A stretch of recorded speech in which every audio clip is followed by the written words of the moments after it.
Hello and welcome back to another video. My name is Cycling Tracking More, and today we're going to be taking a look at two potential tropical storms that will likely strike or impact the US in some way, shape or form. One will likely strike Louisiana or Mississippi as a tropical storm, maybe even a mid-range tropical storm with winds of around that 50-knot threshold. We've got another small compact system that the GFS has just started showing up, which could run along as a quick and very brief tropical storm, but these storms still a little bit of a way out, so where there's quite a fair amount of uncertainty with these systems, but that tropical storm in the Gulf of Mexico has been showing up on the GFS with increased certainty, and we're starting to get an idea of where this could possibly make landfall.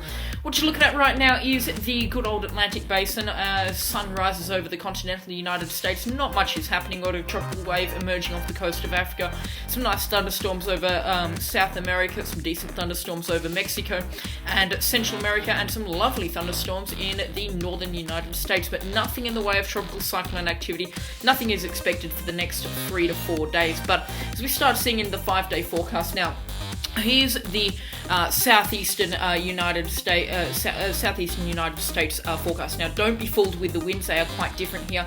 If you're looking at 34 knot winds, which is tropical storm threshold, you're looking out for oranges. Now, this is our 126 on the GFS MSLP millibar and 10 meter wind speed model run. Now, you can see that there is that little spin up now in the Gulf of Campeche in around Mexico. It's just off the model run, but it is starting to come on the run, not producing tropical storm winds at this time. And then you've got that small, quite compact and decently strong system that's riding up the Gulf Stream, winds around 50 knots. Could become a tropical storm, maybe subtropical. We're not 100% sure yet. It's just popped up on the GFS run, but again, could be a slight rainmaker for the US. It's coming up with a little bit more increased certainty compared to previous runs. If we start dragging this forward a little bit more, you'll see that system start to appear in the Gulf of Mexico. It starts to really take shape around hour 150. It earns its 34 knot wind thresholds at hour 156, and then it starts lining up for the US coastline. A very messy system indeed.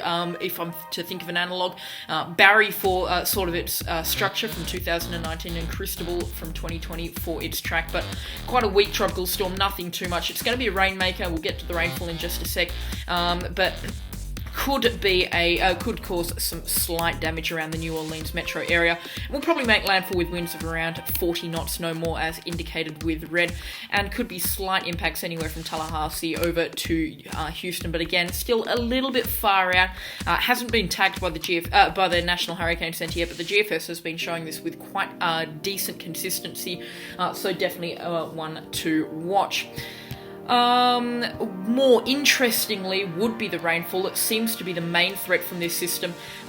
You can see it right here on the rainfall side of things. Significant rainfall is expected over the New Orleans metro area. That's indicated in those purples, which is 2.5 inches of rain or more every 72 hours. And then you start seeing those blues come on, which is significant rainfall totals in excess of 15 inches every 72 hours. And these do actually make it ashore. You can see them as we rock and roll this run through our 6 to 12 inches of rain expected over the Florida Panhandle into Alabama and then also into Mississippi. So we could be seeing some urban flooding from this event. But nothing too out of the ordinary for the Florida. It is the rainy season after all.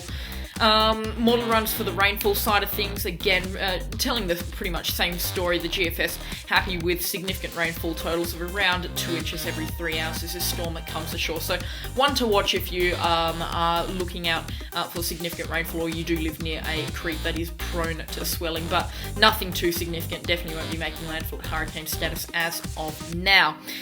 And on that note, that basically cuts it. If you haven't yet subscribed, make sure to subscribe. We've got plenty more content on these systems coming up. Keep an eye out on the models. That's all I can pretty much say if you are a Gulf Coast resident, because things can change quite drastically over the course of a few hours. But on that note, that's all from me, and I'll catch you all in the next storm. Goodbye.